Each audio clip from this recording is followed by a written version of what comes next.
The Washington Informer's annual African American Heritage Tour takes hundreds of readers, including women, men, and children, on a journey to discover the history of their ancestors right in their own backyards. In 2011, WI publisher Denise Rollock Barnes started the tour to help local residents and others experience the unique culture of Washington, Maryland, and Northern Virginia. It was a cold Saturday morning in February, but the chill didn't lessen the excitement of tour-goers as they made their way into the Ark. Welcome to the Ark. I'm Edmund Fleet, and we are so glad today to be hosting the Washington Informer's African American Heritage Tour. This is the 4th year of the tour, and we're so glad that we're able to partner with the Informer to bring this important tour to the community. The ARC is an acronym for the Town Hall Education, Arts, and Recreation Campus, and we're a collaboration of 11 different nonprofits that are here providing services to the community. And the centerpiece of that collaboration is the ARC Theater, which is the only theater east of the Anacostia River. The sold-out event was just $10 for adults and $5 for children. This included breakfast, lunch, and the 7-hour invigorating tour. After breakfast, we headed into the theater to learn what was in store for us and to meet some of the wonderful sponsors that made the day possible. We're very pleased to be participating today in this very historical event. We've been participating since its inception. When we participate in events that are similar to this, it gives us an opportunity to intersect and to interact with our valued customers. I would like to acknowledge the Informer for definitely embarking on this particular historical initiative, which is about educating our communities about the significant events and individuals that have made major contributions, specifically African Americans in our communities. Another wonderful sponsor of the event was Industrial Bank. Retail banking director Jackie Bowles attended the tour last year in Prince George's County.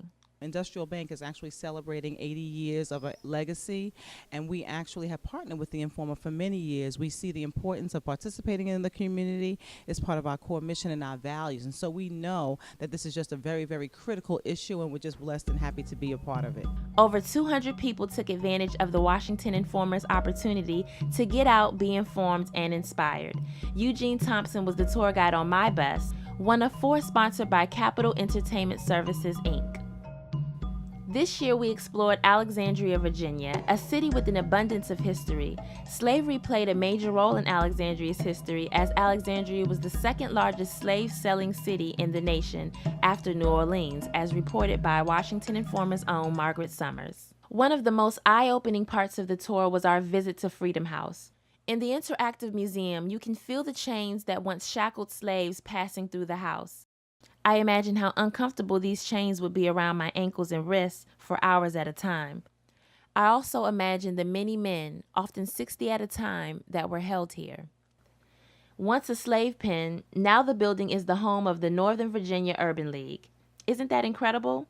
This building once was used to hold captive slaves waiting to be auctioned off. Now it serves to emancipate, educate, and enlighten their descendants. Just a few doors down from Freedom House is Shiloh Baptist Church. Their church historian, Lillian Patterson, shared the church's history, including how it was founded by 50 former slaves in 1863. It's the 2nd oldest African American church in Alexandria. We also stopped at Edmundson Plaza. The site was named after 2 sisters, Mary and Emily Edmundson, who were imprisoned at this location in the 1840s. A 40-foot tall bronze sculpture of the 2 sisters is located there. In their freedom, they fought to end slavery.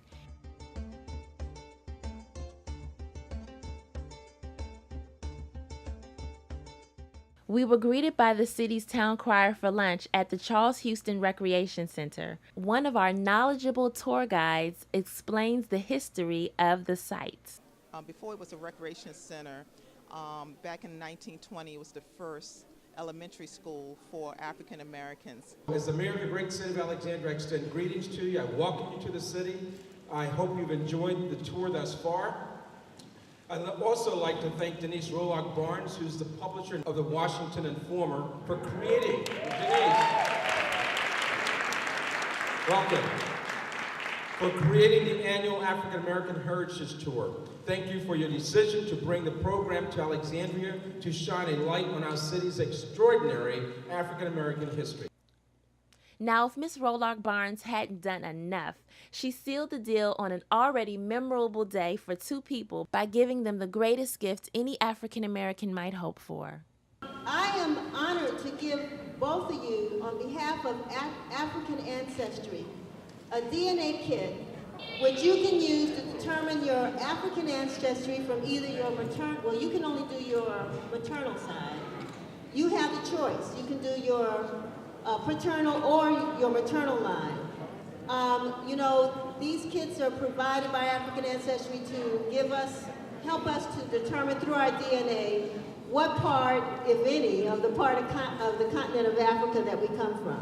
7, 7, 2, 9, 9. 2 Southwest airline tickets were raffled off. One of the winners, Connie Browns, told the Washington Informer that she didn't know where'd she go, but that she had family in Bermuda. Marlena George couldn't believe her raffle ticket was picked. Oh, my mind was just blown. I almost tripped down the stairs trying to run to the stage. After lunch, we stopped at Alexandria's Black History Museum and learned the inspiring story of the nation's first sit-in. It happened approximately 20 years prior to the Civil Rights era. In August 1939, attorney Samuel Wilbert Tucker organized a sit-in at the then segregated Barrett Library because they refused to issue library cards to Black residents. Now, in the interest of time, I was only able to share with you a few of the stops we took. Next year, you should be on the tour bus too to experience the journey yourself. I'm very happy to have experienced this African American history tour of Virginia, of Alexandria. I learned a lot. I was glad that the students had a good time and enjoyed themselves. They asked a lot of good questions.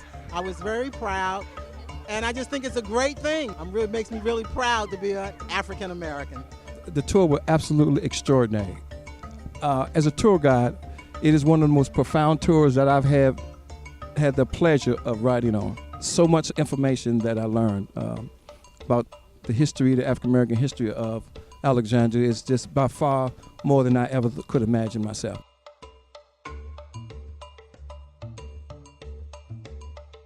For more news, go to www.washingtoninformer.com.